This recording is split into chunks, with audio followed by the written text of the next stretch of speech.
নমস্কার বন্ধুরা, টিএসপি কুকিংয়ে সকলকে শুভেচ্ছা। আর আপনারা নিশ্চয়ই খুব ভালো আছেন, আর আমিও খুব ভালো আছি।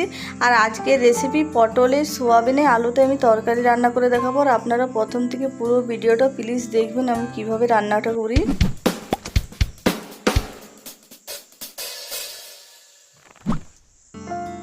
আর আমি এখানে দেখুন আলু সোয়াবিনটা ভালো করে গরম জলে ভিজিয়ে পরিষ্কার করে ধুয়ে নিয়েছি। আর নিয়েছি পটল, আর পটলটাও খুব ভালো করে পরিষ্কার করে ধুয়ে নিয়েছি। এবারে পটলের মধ্যে আমি প্রথমে নুন আর হলুদ মাখিয়ে নেব। তার জন্য পটলের মধ্যে পরিমাণ মতো দিয়ে দিচ্ছি নুন আর দিয়ে দিচ্ছি হলুদ গুঁড়ো। আর এবারে ভালো করে নুন আর হলুদ গুঁড়োটা মাখিয়ে নেব।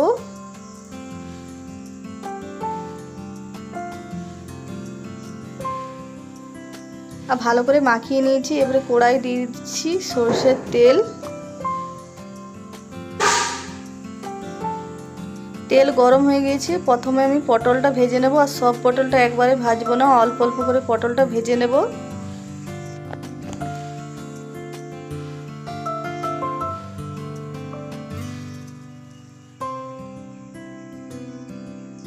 আর পটলটা ভালো করে ভেজে নেব লাল করে।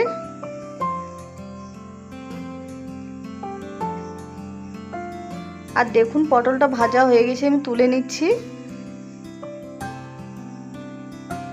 একইভাবে সব পটলটা আমি ভেজে নেব।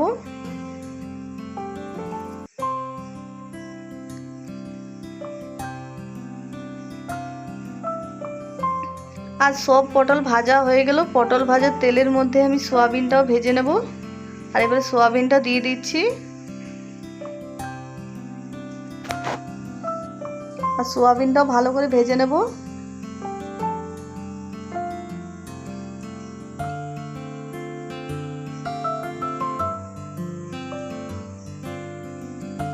সোয়াবিনের মধ্যে আমি দিয়ে দেবো পরিমাণ মতো নুন, আর দিয়ে দেবো সামান্য হলুদ গুঁড়ো।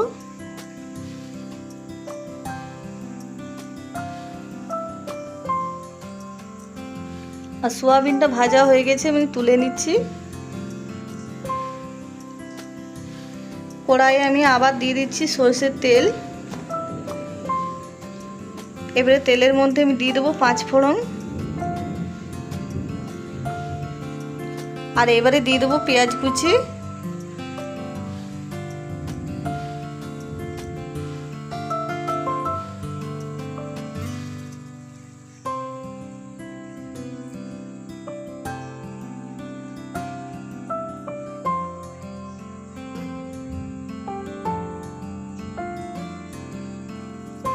আর পেঁয়াজটা হালকা নেড়ে চেড়ে নিয়েছি। এবারে কেটে রাখা আলুটা আমি দিয়ে দিচ্ছি।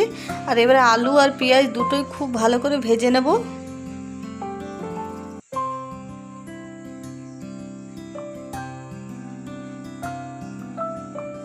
আর আলুর মধ্যে দিয়ে দিচ্ছি পরিমাণ মতো নুন।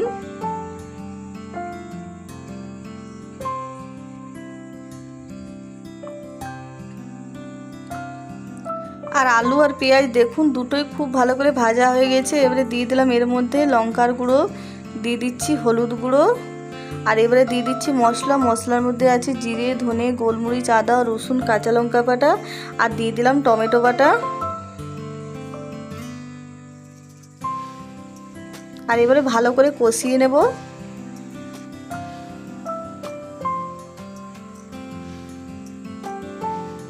কিছুক্ষণ কষানোর পর এবারে এর মধ্যে দিয়ে দিচ্ছি দই।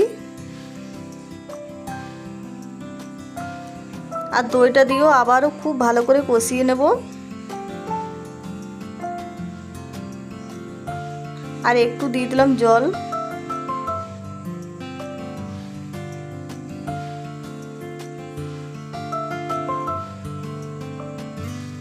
আর এবারে ভেজে রাখা সোয়াবিন আর পটলটাও দিয়ে দিচ্ছি। আর সোয়াবিন আর পটলটা দিয়ে ভালো করে আবার কষিয়ে নেব।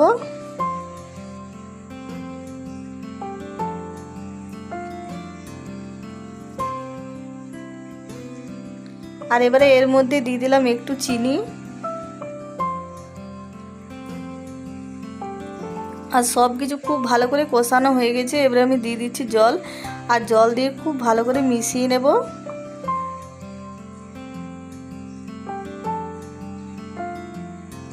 আর এবারে আমি ঢাকা দিয়ে দেবো।